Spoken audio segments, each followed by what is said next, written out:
¿Qué tal, alumnos? A continuación hablaremos acerca de la ley antes y después del Estado. ¿Ya? O sea, hay que entender que esto es un repaso básicamente de las otras diapositivas que hemos estado revisando y vamos a volver a hablar respecto de, recuerden siempre, de la universalidad versus los pactos jurídicos, ya que tienen que ver con la diferencia entre lo que es la ley natural, los derechos naturales, la naturaleza humana versus lo que es la ley escrita, o sea, la legislación escrita, la arbitrariedad, el narcisismo, la ingeniería social, la política, los intereses políticos, el cálculo político, etcétera, etcétera. Entonces, bueno, entender de que siempre hablando de lo que es la ley y de lo que es el derecho natural, que siempre es negativo, o sea, el derecho a que no me hagan cosas, ya que no me agredan, siempre está fundado, recuerdo, siempre deriva de las costumbres, deriva del principio de universalidad y también del naturalismo, a diferencia de lo que encontramos con la legislación política asociada a lo que es el positivismo, la escritura, o sea, todo lo que está escrito y la arbitrariedad. ¿Ya? Recuerden de que, por un lado, la ley es simple, no es tan compleja, se funda en tres derechos naturales y en un deber, el deber de la no agresión, y los tres principios fundamentales que son la vida, la propiedad y la libertad, versus que en el ámbito de lo que es la legislación, o sea, la ley, cómo evoluciona la ley después del Estado. Por eso les digo que hablar de Estado de Derecho es un oxímoron. El Estado es el principal agresor del derecho, de la vida, perdón, de la ley, perdón, ¿me entienden?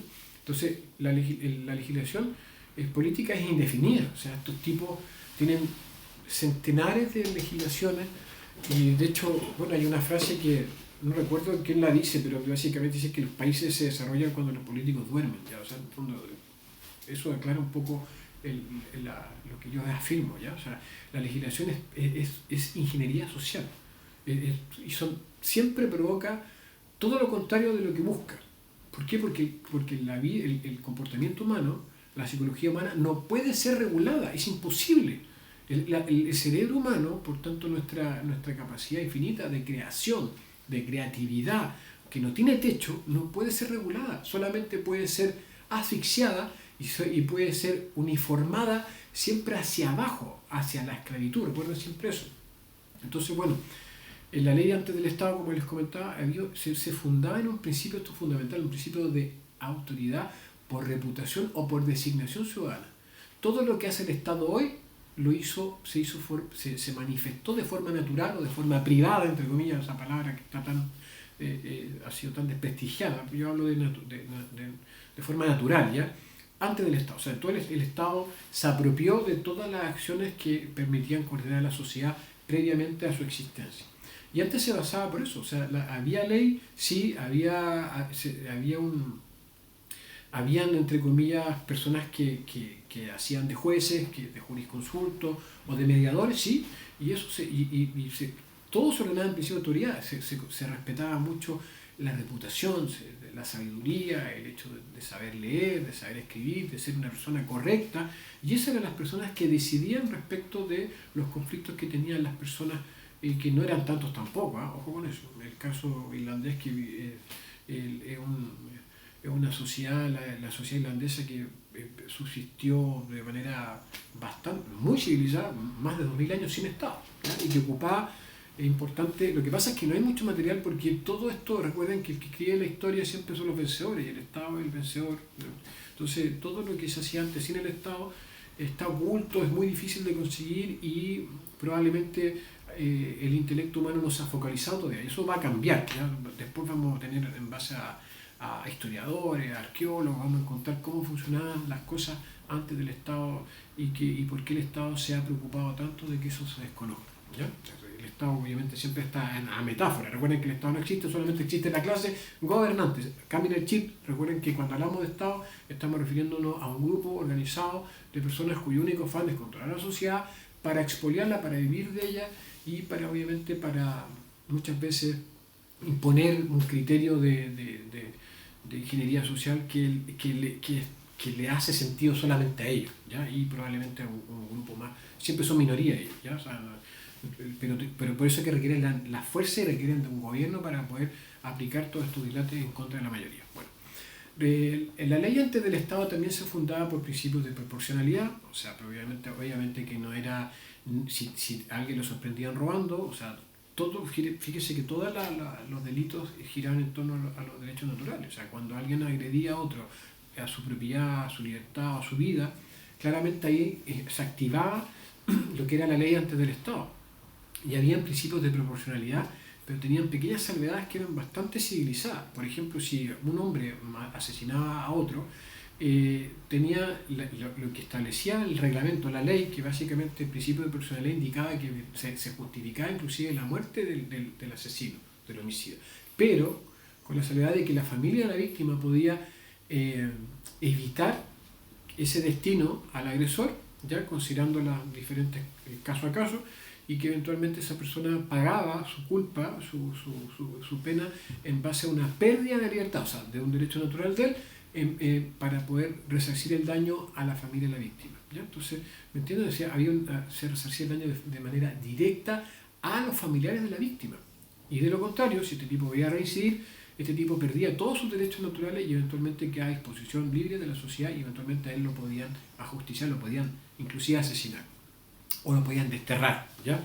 Entonces había una presión social activa, la gente participaba de esto y la verdad es que era bastante pacífica toda la sociedad. Recuerden que la guerra también es un invento del Estado, la arma de destrucción masiva también es un invento del Estado, todas esas cosas ante el Estado no existían y los conflictos siempre eran determinados entre clanes, familias, personas unas con otras, nunca a nivel masivo, ¿ya? Eso es un invento del Estado. Entonces, a diferencia, bueno, la ley después del Estado evolucionó muy negativamente, como les digo, Estado de Derecho es un oxímoron, es algo que es completamente contradictorio porque ellos básicamente, las sanciones de las personas ya no están sujetas al principio de proporcionalidad, simplemente se rigen por criterios de funcionarios. ¿Ya? Y además son funcionarios estatales, ya que recuerdan, ya vamos a hablar después cómo funcionan las lógicas estatales y por qué los funcionarios estatales no son mejores y nunca van a poder ser mejores que los funcionarios del ámbito privado o natural. ¿Por qué? Porque recuerden ustedes que para que alguien sea exitoso en el ámbito natural requiere de especialización, requiere de reputación, requiere de excelencia. ¿Por qué? Porque como el libre mercado, llamémosle, o la naturalidad implica la posibilidad de salida, el derecho a salir de algo, de no comprarlo, de no contratarlo, los funcionarios siempre están en un curso forzoso. Te toca un juez tanto y tú no lo puedes cambiar, ¿ya? Y si el tipo tiene fama corrupta y te tocó, perdiste nomás, ¿me entiendes? Entonces, a eso me refiero yo, que los funcionarios nunca van a poder competir en cuanto a calidad porque no tienen la necesidad de especializarse. Pero bueno, eso es un tema que lo vamos a ver más adelante. Lo importante es que la gente, las penas que se pagan después del Estado ya no están orientadas a resarcir el daño de forma directa a la víctima, sino que se le paga al Estado.